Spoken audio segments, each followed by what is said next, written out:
جو چیز آسمانوں میں ہے اور جو چیز زمین میں ہے سب اللہ کی تسبیح کرتی ہے، اسی کی سچی بادشاہی ہے اور اسی کی تعریف ہے، اور وہ ہر چیز پر قادر ہے۔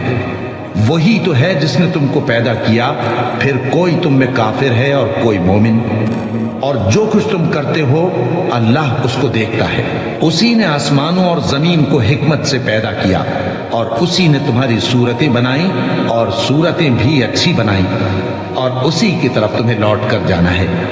جو کچھ آسمانوں اور زمین میں ہے وہ سب جانتا ہے، اور جو کچھ تم چھپا کر کرتے ہو اور جو کھلم کھلا کرتے ہو اس سے بھی آگاہ ہے، اور اللہ دلوں کے بھیدوں تک سے واقف ہے۔ کیا تم کو ان لوگوں کے حال کی خبر نہیں پہنچی جو پہلے کافر ہوئے تھے؟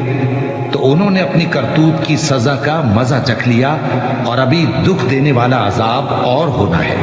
یہ اس لیے کہ ان کے پاس پیغمبر کھلی نشانیاں لے کر آتے تو وہ کہتے کہ کیا ایک آدمی ہمیں ہدایت کرے گا؟ تو انہوں نے ان کو نہ مانا اور منہ پھیر لیا، اور اللہ بھی بے نیاز ہو گیا، اور اللہ بے نیاز ہے، لائق حمد و ثنا ہے۔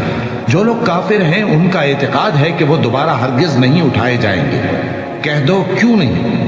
میرے پروردگار کی قسم تم ضرور اٹھائے جاؤ گے، پھر جو کام تم کرتے رہے ہو وہ تمہیں بتائے جائیں گے، اور یہ بات اللہ کو آسان ہے۔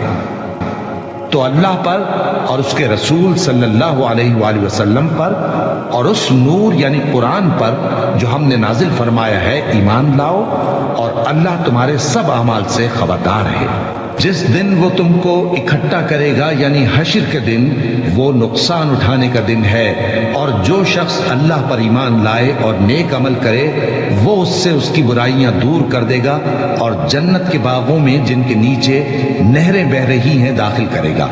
وہ ہمیشہ ہمیشہ ان میں رہیں گے، یہی بڑی کامیابی ہے۔ اور جنہوں نے کفر کیا اور ہماری آیتوں کو جھٹلایا وہی اہل دوزخ ہیں کہ ہمیشہ اس میں رہیں گے، اور وہ بری جگہ ہے۔ کوئی مصیبت نازل نہیں ہوتی مگر اللہ کے حکم سے، اور جو شخص اللہ پر ایمان لاتا ہے وہ اس کے دل کو ہدایت دیتا ہے، اور اللہ ہر چیز سے باخبر ہے۔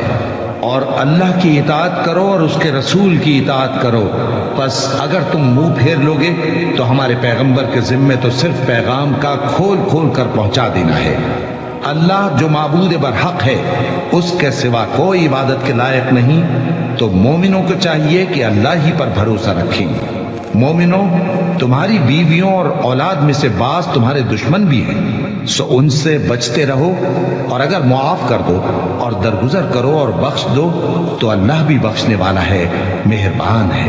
تمہارا مال اور تمہاری اولاد تو آزمائش ہے، اور اللہ کے ہاں بڑا اجر ہے، سو جہاں تک ہو سکے اللہ سے ڈرو اور اس کے احکام کو سنو اور اس کے فرمانبردار رہو اور اس کی راہ میں خرچ کرو، یہ تمہارے حق میں بہتر ہے۔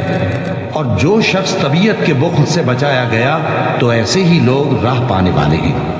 اگر تم اللہ کو نیک نیتی سے قرض دو گے تو وہ تم کو اس کا کئی گنا دے گا اور تمہارے گناہ بھی معاف کر دے گا، اور اللہ قدر شناس ہے، بردبار ہے، پوشیدہ اور ظاہر کا جاننے والا ہے، غالب ہے، حکمت والا ہے۔